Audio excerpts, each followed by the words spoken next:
Eh bien, écoute, Pierre, merci beaucoup d'être avec moi aujourd'hui. Vraiment content de t'accueillir du coup dans cette vidéo. On va prendre le temps de revenir sur ton parcours. L'idée de l'échange, comme on s'est dit juste avant, c'est pas de raconter des histoires, des belles histoires en surface. C'est vraiment d'aller voir aujourd'hui les résultats, ton parcours, la réalité, avec toute la sincérité que tu peux apporter sur ton histoire, comment on s'est rencontrés, dans quel état tu étais, qu'est-ce que tu traversais dans ton parcours et ce qui a changé depuis. Et voilà, ça va vraiment être précieux d'avoir ces moments-là, d'aller voir ce qui se cache derrière l'artiste, derrière la musique. Et je pense que ton parcours pourra aussi toucher et inspirer les artistes qui écouteront cet échange qu'on va construire ensemble. Donc, merci beaucoup pour commencer. Avec tes propres mots, bah, je vais te laisser te présenter qui tu es et en tant qu'artiste et en tant qu'être humain, évidemment. Salut Floris. Moi, je m'appelle Pierre. J'habite à Clermont-Ferrand. J'ai 46 ans. J'ai un parcours musical plutôt classique au début, où j'ai commencé la musique en école de musique par la pratique instrumentale, la pratique du solfège. Et, euh, et voilà. Quand je suis devenu étudiant, puisque je pratiquais surtout en école de musique les percussions et le piano. Mm. Et quand je suis devenu étudiant, je sais pas pourquoi, bon déjà faire des percussions, de la batterie en appartement avec des voisins, je me suis dit que ça allait être compliqué. Mhm. Et j'étais attiré par la guitare.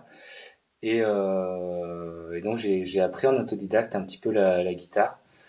Et c'est quelques années après que au fur et à mesure des rencontres que j'ai pu faire dans la vie, sentimentale ou autre, j'ai commencé à avoir l'envie d'écrire des chansons Mm.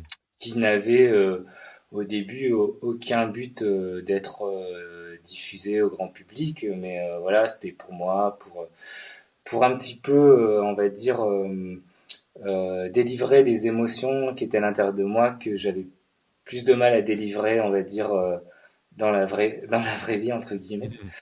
Euh, et donc c'est un peu né comme ça. Et j'ai tout le temps fait de la musique. Je pense que depuis que je suis enfant. Et et c'est qu'après où j'ai fait partie de diverses formations musicales. Je fais toujours aussi partie d'un orchestre d'harmonie dans lequel je joue toujours des percussions dans un orchestre de 80 musiciens. Mais j'ai aussi fait partie de formations où on faisait plutôt des reprises pop rock ou des choses comme ça. Et avec un très bon ami à moi, il y a une dizaine d'années ou un peu plus, euh, j'ai commencé à présenter mes chansons sur scène. Mm. Alors ça a pris un peu de temps. Il a fallu se chercher au niveau de comment défendre ces chansons, sous quelle forme. Donc c'est là où tout commence, j'allais dire, parce que toutes les questions commencent là, puisque c'est important de savoir déjà pourquoi on veut faire ça, comment on veut défendre ces chansons et quelle est la Mhm. meilleure façon de les défendre sur scène. Et je pense que ces questions-là ont mis pas mal de temps à mûrir,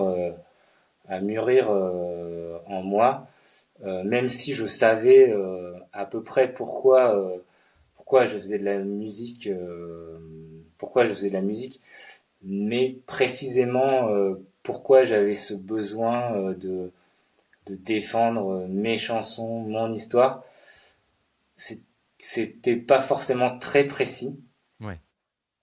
Et on en reparlera peut-être un petit peu plus tard. Je pense que c'est aussi euh, pourquoi ça a mis du temps aussi à se mettre en place et pourquoi il y a eu souvent des phases de questionnement sur la légitimité du projet, Mm. comment défendre le projet avec des questions qui reviennent souvent, qui sont, qui restent parfois sans réponse, qui du coup peuvent entraîner parfois aussi des blocages dans Mhm. le développement lui-même des projets. Puisque, on l'évoquera, hein, mais ça fait partie des questions essentielles qu'on pose souvent, moi qu'on m'a posé en résidence par exemple, c'est bah, pourquoi tu veux défendre ce projet. Et la question n'est pas si facile Mhm. à répondre quand on n'a pas vraiment exploré, je pense, fait le travail d'exploration De qui on est. de soi-même en fait. Voilà, Ouais. Mais voilà. t'as dit un truc hyper intéressant parce que t'as dit, je me suis posé la question de pourquoi j'avais besoin de faire de la musique. Et il me semble de mémoire, et quand tu parlais avant, tu me disais, j'avais une idée de pourquoi je voulais faire de la musique.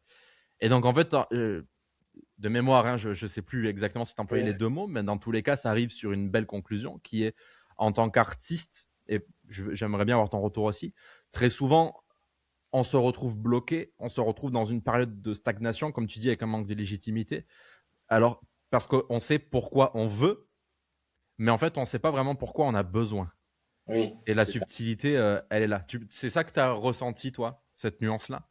Oui, je pense, je savais que la musique, pour faire un peu des raccourcis, me faisait du bien, puisqu'après chaque concert, je savais que l'échange avec le public, etc., ça me remplissait vraiment d'une très bonne énergie. Mais l'idée après, je pense, qui est assez primordiale, c'est comment faire perdurer cette énergie Hmm. pour la garder et qu'elle devienne un moteur dans la construction et le développement du projet.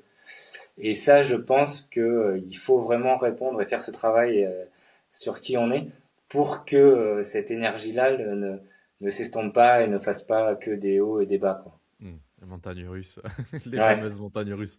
Euh, alors, du coup, tu l'as dit à demi-mot, mais concrètement, comment tu décrirais ta situation avant de commencer l'accompagnement? Avant de commencer l'accompagnement, je pense que, enfin c'est même certain, je savais que je voulais continuer à défendre mon projet musical, euh, que je voulais gagner aussi un petit peu en autonomie dans le développement de ce projet. Alors autonomie, ça veut pas dire rester seul dans le projet et pas avoir de collaboration. Mhm. Euh, mais voilà, moi, ayant un parcours de musicien, j'étais aussi assez attiré par le fait de composer et d'arranger moi-même. Euh, mais et c'est là où je pense il y a aussi eu une phase de questionnement et là où on en reviendra peut-être un peu plus tard, mais là où Artesia a vraiment apporté à ce sujet, c'est que quand on démarre des arrangements pour ses propres titres, pour ses propres textes, je pense que c'est bien de savoir d'avoir voilà de savoir quelle palette sonore on veut utiliser, quel univers on veut défendre, Mhm. parce qu'il est très facile de partir dans beaucoup de directions. Un son, une mélodie peut nous plaire, mais ou une texture, mais elle n'est pas forcément en adéquation ou en lien avec ce qu'on veut défendre. Et des fois, Mhm. ça, sans le savoir, ça peut être ça peut être à contre-courant quoi de ce qu'on veut faire.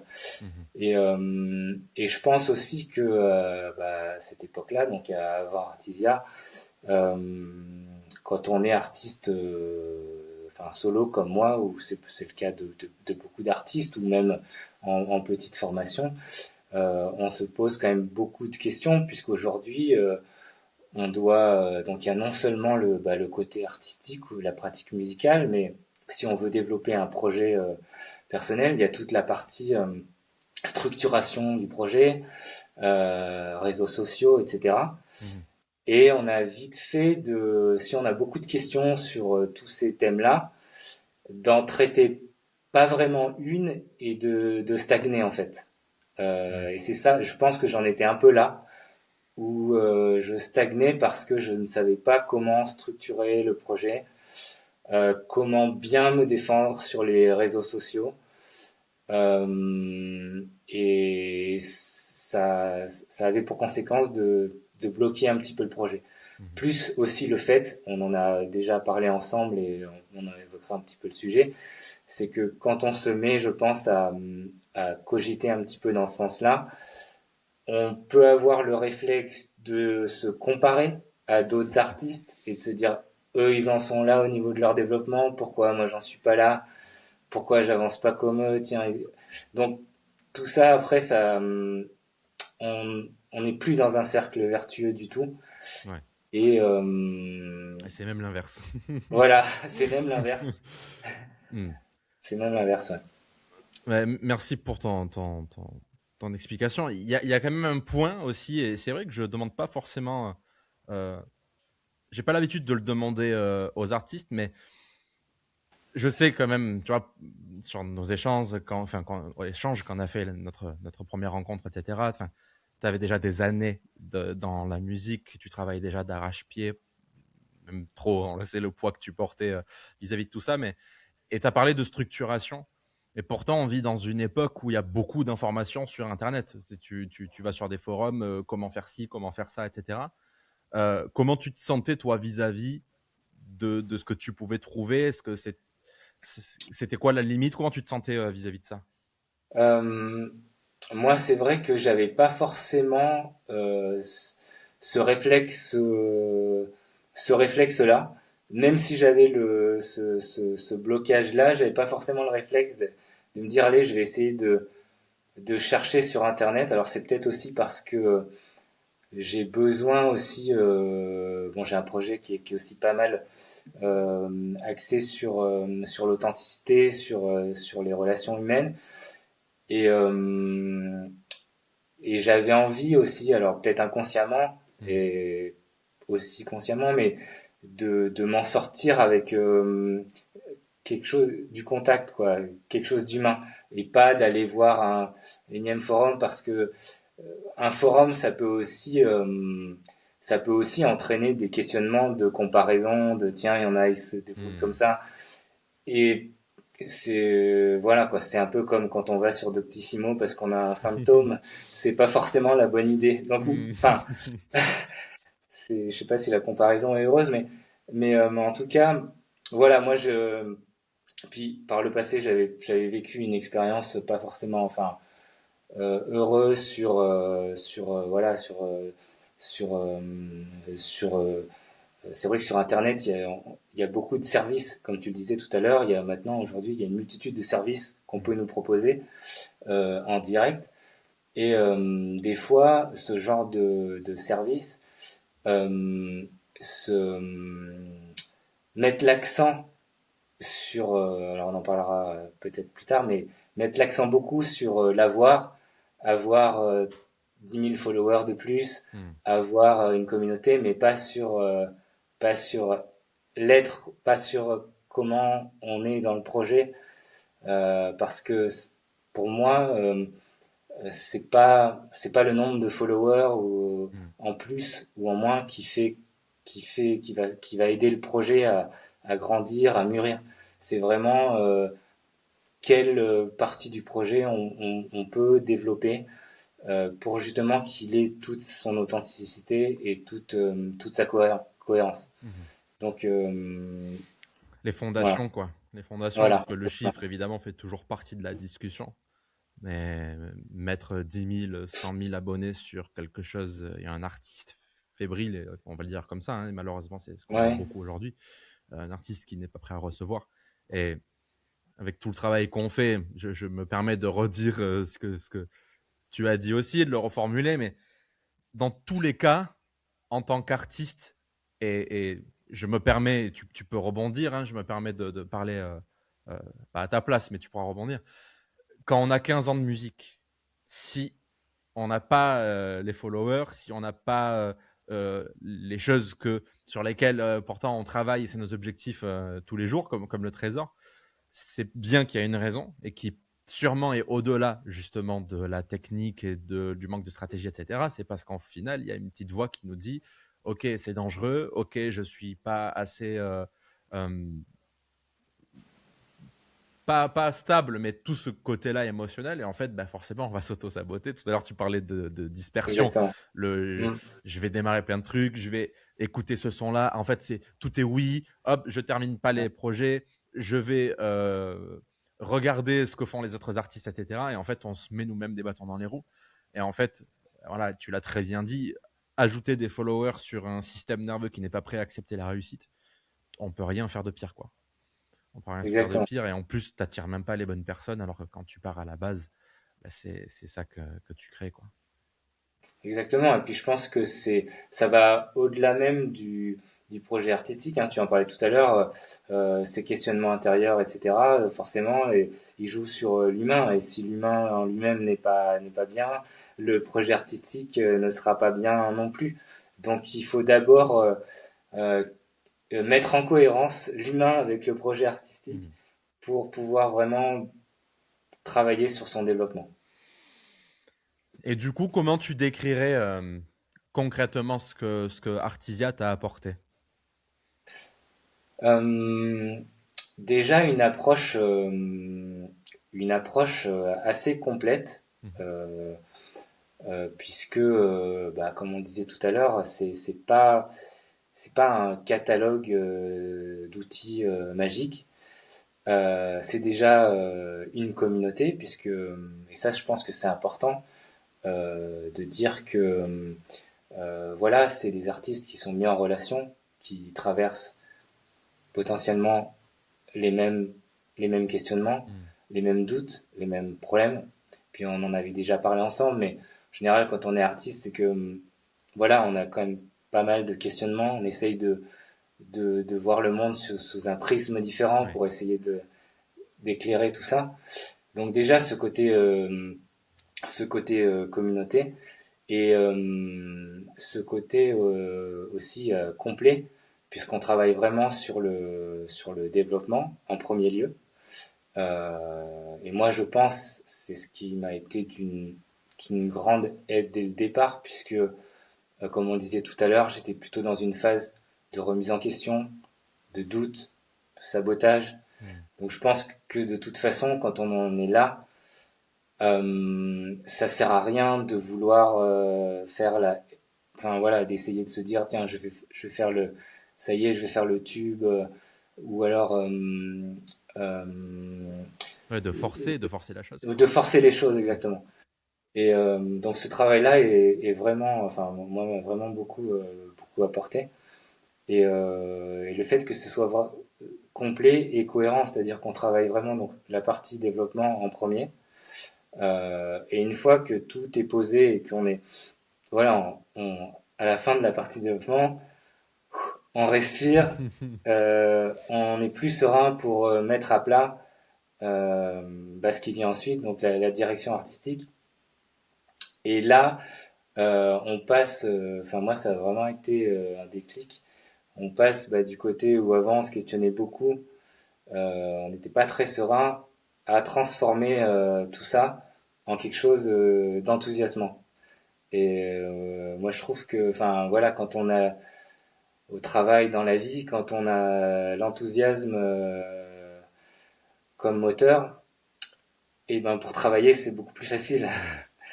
Mhm. Donc voilà et donc C'est hyper intéressant et beau ce que tu dis. mm, Et tu vois, on fait le parallèle forcément avec la situation d'avant, la situation de maintenant. Et pour que ça résonne peut-être aussi aux oreilles des artistes, c'est très beau ce que tu dis, d'avoir l'enthousiasme comme moteur. Et en mm, fait, très souvent, on croit que c'est le cas.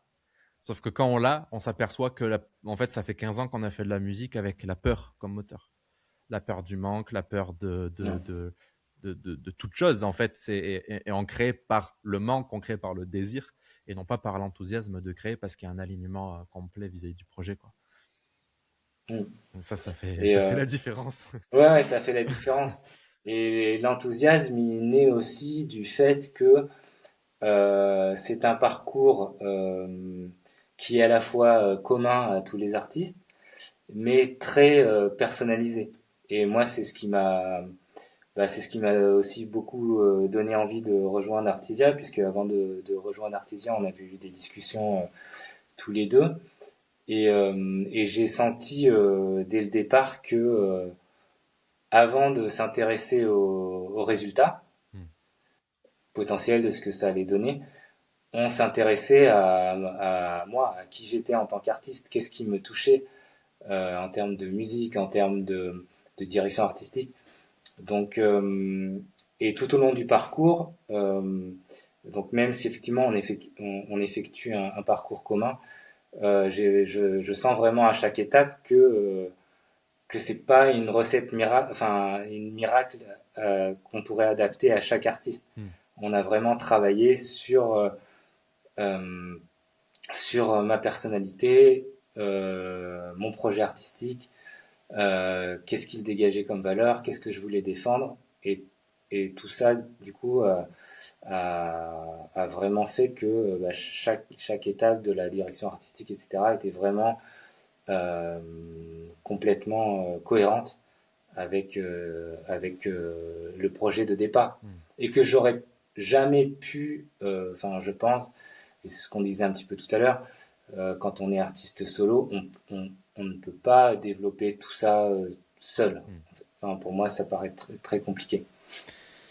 Ça a très vite ses limites, oui. Effectivement, Mm. le fantasme de l'aventurier solitaire qui va tout réussir, comme son nom l'indique, c'est un fantasme.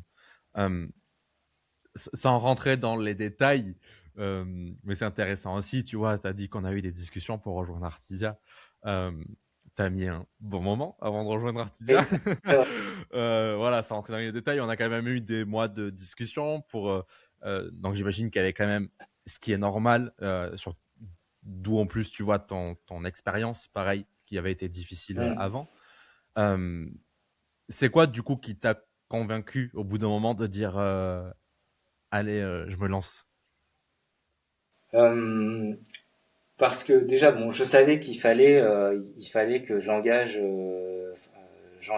quelque chose pour que vraiment je mette à profit, comme on disait, bah, l'expérience que j'ai en tant que musicien, les formations que j'avais fait en termes de mixage, etc.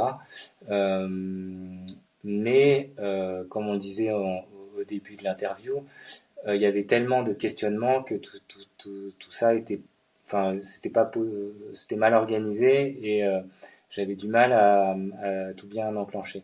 Et ce qui m'a vraiment, enfin, ce qui a fini par me convaincre, c'est ce que je disais tout à l'heure, c'est qu'au fur et à mesure de nos échanges, euh, je me suis vraiment, enfin voilà, je me suis vraiment rendu compte qu'on s'intéressait vraiment à mon univers artistique. Et je pense que c'est ce qui est le cas, enfin, chez Artisia, c'est on a quand même, on a des sensibilités communes, parce que maintenant, Hmm. bon, je commence à avoir des affinités, enfin, avec pas mal d'artistes dans la communauté. Mais, ce qui touche vraiment, c'est que voilà, c'est avant de, entre guillemets, vendre quelque chose, on essaye Mhm. de comprendre à qui on a affaire, euh, pour essayer de l'aider au mieux possible. Mhm. Et je le vois même en workshop. Enfin, là, du coup, là, ça répond pas forcément à la question puisque c'est après. Mais même en workshop, je le vois combien bah, les mentors ouais, se démènent vraiment pour essayer de répondre aux besoins, quoi. Mhm. Pour que ce soit le plus serein possible pour tout le monde. Euh, mais voilà, je sentais vraiment qu'il fallait que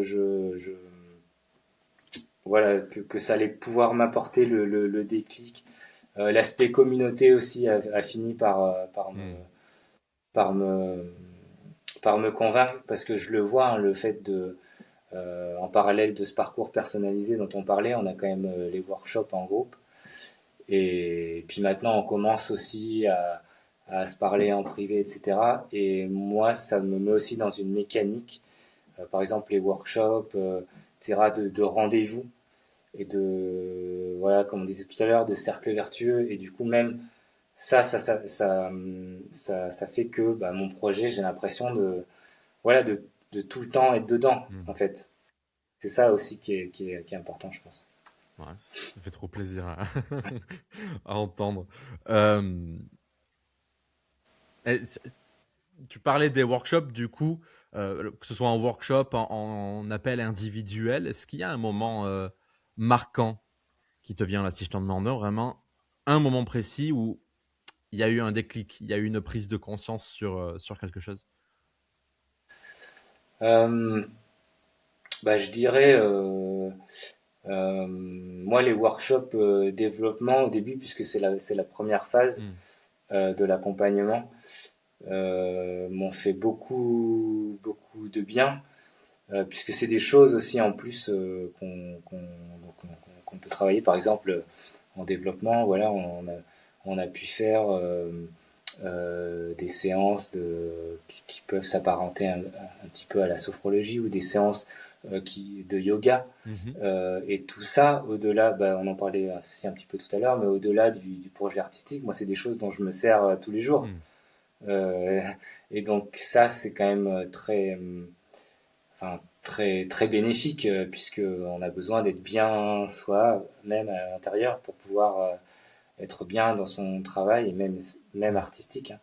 Donc oui, je pense que les workshops développement, les premières discussions aussi qu'on a pu voir en groupe où moi je suis quelqu'un qui a pas forcément hyper confiance en moi et je me souviens d'une des premières fois où j'ai pris la parole, par exemple en workshop, où on m'a dit que voilà, c'est vrai que moi aussi ça m'avait fait du bien qu'on échange tous ensemble, mais je Hmm. pensais pas que voilà, apporter mon petit témoignage, voilà, aller apporter quelque chose aux autres. Mais voilà, je pense que ça aussi ça fait du bien, voilà, de sentir dans une famille, quoi, dans une équipe, dans une famille d'artistes Hmm. qui partagent un peu les mêmes choses. Je pense qu'ensemble, on arrive mieux à surmonter tout ça, je pense. Hmm.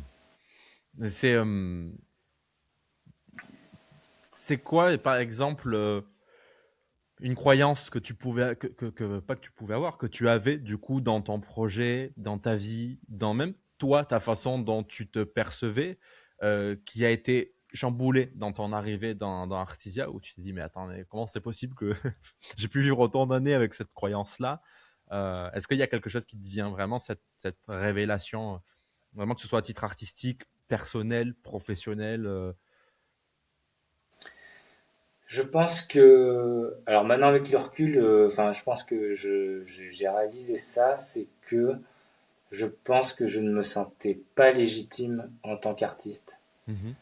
Euh, et même moi, j'ai des amis qui m'ont fait la réflexion quand je me présentais, par exemple, quand on me présentait à une personne que je connaissais pas, je disais pas forcément que j'étais artiste. Mhm. Alors que là, enfin récemment ou il y a un petit moment, j'ai pu le faire et j'ai tout de suite dit que voilà, j'avais un projet musical et que bon, par ailleurs, moi, je travaille à mi-temps, j'ai quelque chose à côté, mais j'ai défendu mon projet musical en premier. Mhm. Et ça, je pense que enfin, avant, je le faisais pas forcément.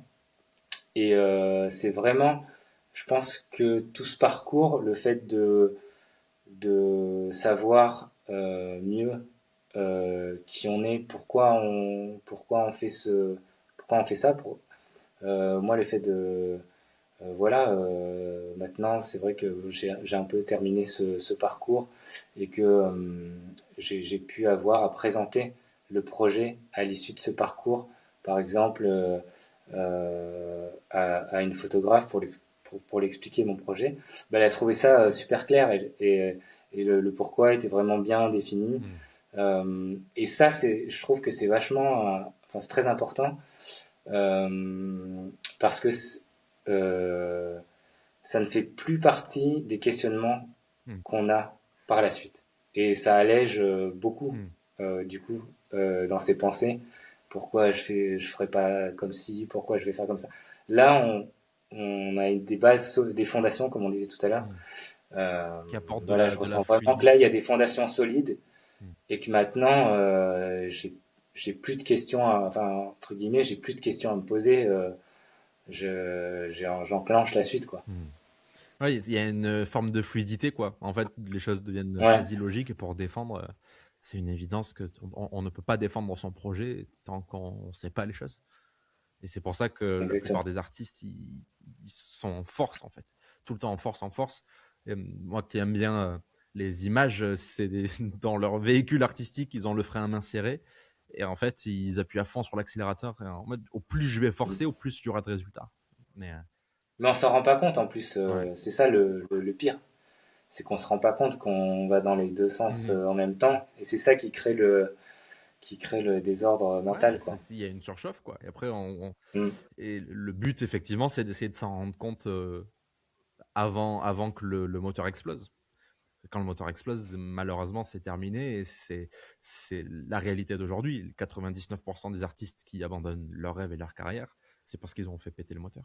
C'est pas une question Mm. d'algorithme, c'est pas une question Ouais. de contact, c'est pas une Mm. question de stratégie. Ils abandonnent quand le moteur a pété parce qu'ils y sont allés en force, quoi. Euh, mais d'ailleurs, toi, le plus honnêtement possible, tu penses que t'en serais où aujourd'hui si t'avais pas travaillé avec nous?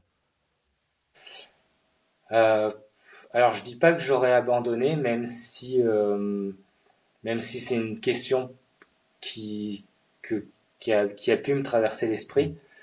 Mais par contre, je pense que ça aurait créé encore plus de désordre mental, puisque moi, mon projet musical, c'est vraiment, enfin, ce que je veux défendre dans la vie. Donc, ça fait un peu peur de dire ça, mais je me dis, mais alors, effectivement, comment je m'en serais sorti, parce que je vois pas d'autres moyens que d'exprimer ce que je ressens au fond de moi Mm. que ce projet musical.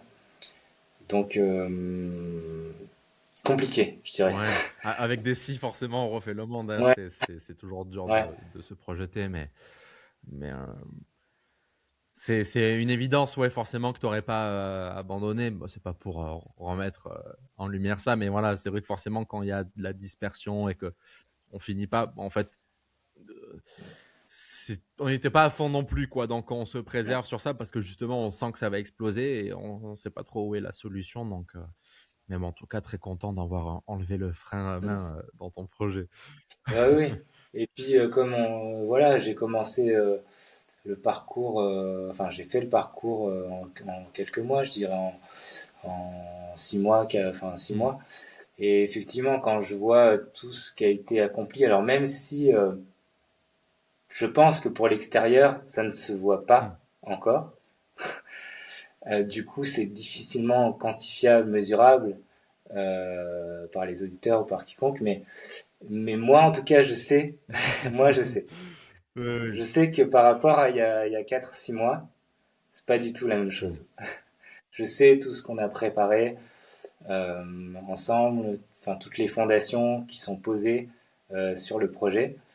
Et encore une fois, même si ça se voit pas, c'est un ancrage très très important et qui maintenant, voilà, tout le développement va pouvoir vraiment se faire sereinement. Mm. Va prendre place. Évidemment, chaque chose, il y Mm, a d'abord d'abord la reprogrammation et ensuite viendra mm. l'expansion. Et c'est très bien que tu dises ça. Parce que la plupart du temps, c'est ce que je dis. En 6 mois, on va pas remplir le Stade de France, hein.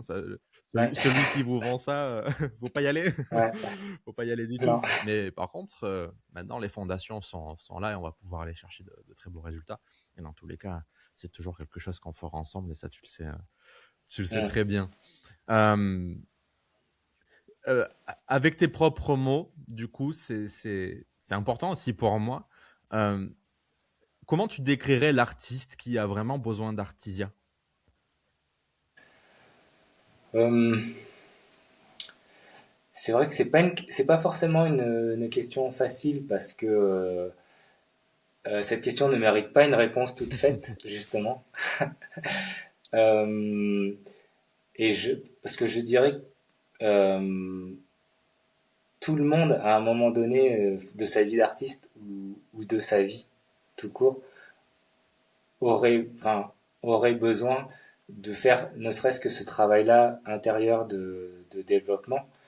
Euh, mais je pense qu'effectivement, un artiste qui peut arriver au bout de quelques années ou même au début, Mhm. euh, euh, savoir que la voix est là, les chansons sont là, mais il y a quand même un questionnement, enfin beaucoup de questionnements sur le développement, sur comment structurer tout ça, sur trop de questionnements intérieurs sur comment se développent les autres artistes, avoir la sensation d'être noyé Mhm. parmi tant d'artistes, tant de propositions. Je sais pas combien il y a de sorties par jour sur Spotify, je crois que ça se compte en dizaines de mille Ouais, beaucoup trop. Et euh, maintenant, il y a l'IA aussi. Donc, par jour. Donc, donc, c'est, voilà, enlever tout ce brouillard pour se concentrer sur soi-même. Mhm. Alors, quand je dis ça, c'est pas du tout égoïste, c'est se concentrer sur soi-même pour développer ce qu'on veut partager en Mhm. fait, et pas essayer de copier ou voilà, être le plus authentique possible, Mhm. être être aligné entre ce qu'on veut défendre et son projet quoi. Mhm. Et tu dirais quoi, du coup, à un artiste qui, aujourd'hui, peut-être entend cette vidéo, voit du contenu de ma part passer et qui hésite, en toi qui as été dans cette situation, Ouais. tu penses que tu peux être le plus apte à en Euh, parler? Tu lui dirais quoi aujourd'hui? je lui dirais déjà de réserver un premier appel parce que ça non vraiment je pense que ça aussi alors, je sais, tout le monde ne fonctionne peut-être pas pareil, mais moi, je sais que le premier contact, quand même, dans la vie, Mhm. avec quelqu'un, c'est, ça fait 90% de la chose. Donc, déjà, n'hésitez pas à faire ce premier appel de découverte. Euh, et, euh, et je pense que, effectivement, enfin, j'en suis même persuadé que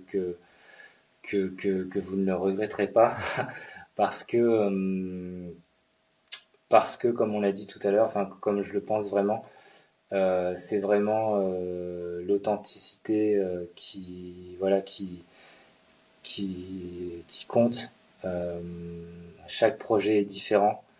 L'accompagnement est vraiment personnalisé. Euh, les coachings de groupe, la diversité des coachings. Il y a beaucoup de choses à dire, mais c'est vrai que si on, on ne peut pas forcément se l'imaginer, euh, si je me remets à ma Mhm. place quand je me posais la question, on ne peut pas forcément s'imaginer tout ça. Mhm. Euh, voilà, c'est un pas à franchir, mais mais voilà, moi je dirais que c'est quand même une très bonne chose pour poser vraiment les fondations d'un projet. Si vraiment c'est ce en quoi on croit et c'est ce qu'on veut défendre et si on y tient. Si on est vraiment bloqué et on a du coup de la frustration, des contradictions à l'intérieur de soi, du coup ça nous met pas bien parce qu'on voudrait vraiment développer notre projet parce que c'est notre bébé, c'est notre vie quoi. Et ben n'hésitez pas à rejoindre ces trucs. En tout cas, voilà. Ouais, merci pour tes mots. Et dans une version un peu plus pragmatique, euh, moi, en fait, je dis pas grand-chose quand c'est le cas parce que c'est très difficile avec ma casquette. Mais du coup, je te demande aussi à toi qui a eu des années d'expérience, des années de pratique déjà dans la musique, un artiste qui dirait, OK, ça a l'air intéressant, mais aujourd'hui, mon budget, je préfère le mettre dans des clips, je préfère le mettre dans un attaché de presse, je préfère le mettre autre part dans ma carrière. Du coup, toi, tu lui dirais quoi? Euh, je lui dirais que les fondations, c'est très important parce que on peut développer beaucoup de choses, effectivement, et que bah, voilà, un clip, un manager, un booker, effectivement, tout ça, enfin, c'est un budget aussi. Euh, mais qu'il est important d'avoir des fondations pour savoir dans quelle direction aller. Et, euh, et que des fois, des investissements sont pas forcément faits, enfin, j'allais dire à bon escient, mais Mhm. c'est pas parce qu'on met 5000 euros dans un clip que ça va être que le projet va exploser. Enfin, pas Ouais. forcément. Enfin, ça s'est vu. Il y a déjà eu enfin, plein d'artistes qui ont témoigné de ça, qui ont pensé que voilà, en mettant un énorme budget sur un clip, tout allait exploser. Euh, Moi, avec le recul, je pense vraiment que c'est plutôt le fait d'être ancré dans son projet, d'être sûr de la direction où on veut aller, qui va faire que c'est plutôt les collaborations Mhm. qui vont se faire plus naturellement, qui vont être plus sincères, plus Mhm. authentiques et plus alignées avec le projet du coup. Et qui nécessiteront peut-être pas ce Mhm. budget-là. Et à travers Artisia aussi, on apprend, enfin, je peux en témoigner, à, euh, à se structurer, ne serait-ce que pour faire avancer le projet en autonomie et en étant suivi par des professionnels.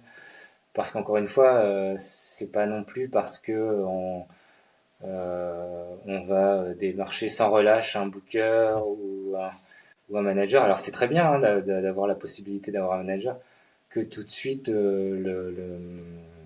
il va se passer quelque Mhm. chose. Déjà, il faut qu'il se passe quelque chose, je dirais, à Mhm. l'intérieur de soi pour faire rayonner le truc. Et après, il y a potentiellement des collaborations qui pourront se mettre en place et qui ne nécessiteront pas autant Mhm. d'investissement. Ouais, merci pour le partage. Mais en plus, quand ton clip de 5 000 € dont tu parlais, il finit en non répertorié sur YouTube au bout de 8 mois parce que tu Ouais. peux plus le voir, ça fait beaucoup, et en argent, et Mm, en émotion, et en temps. mm. Et malheureusement, la dette ne fait, ne fait que grandir. Euh, ben, écoute, merci beaucoup pour ton partage et ton temps. Euh, Moi, j'en ai fini des questions. Peut-être que si tu as un dernier mot, c'est avec grand plaisir si tu veux partager un petit truc spontané. Ben, un dernier mot, voilà, ça rejoint un petit peu ce qu'on se disait tout à l'heure. Hein,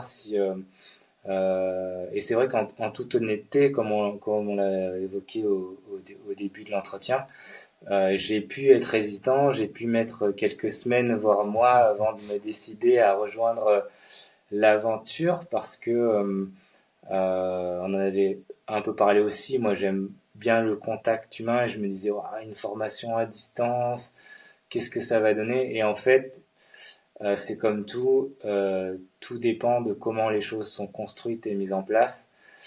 Euh, et là, pour le coup, avec la plateforme Discord, avec tous les salons dont on bénéficie, euh, effectivement, c'est à distance, mais enfin pas bizarrement, mais moi je me sens pas à Hmm. distance du tout. Je sais que il y a des artistes en Belgique, à Lille, à Paris, à Marseille, à Nice, mais voilà, Euh, c'est c'est vraiment l'impression d'être dans une communauté d'artistes où il y a du travail, beaucoup de bienveillance et l'envie d'avancer voilà ensemble et donc voilà. Je, je ne regrette pas du tout ce choix-là et au contraire, je pense que je suis fier de l'avoir fait pour ce que ça va m'apporter Hmm. pour la suite. Écoute, merci énormément pour ces mots. Et voilà, c'est quelque chose que je ressens aussi, forcément, la synergie qu'on a entre tous. Et dis-moi si je me trompe, mais qui n'est pas forcément que entre vous les artistes, mais entre les mentors, Oui, entre oui, les intervenants externes. bien sûr. Et, Ouais. et c'est vrai que c'est du distanciel qui ne paraît pas Ouais. distanciel, mais parce que voilà, il y a cette synergie, ces courants énergétiques, hein, qui est dû aussi forcément au fait que on propose pas non plus Artisia à tous les artistes et ça se sent derrière dans la lumière qui est partagée. Mais voilà, ça fait très plaisir et ça fait du bien de l'entendre de ta voix. Écoute, merci beaucoup pour ton temps. Je te libère Bah, de rien, et merci à toi. on se retrouve de l'autre côté, évidemment. Euh, Ouais. mais je te dis à bientôt pour la caméra. À bientôt.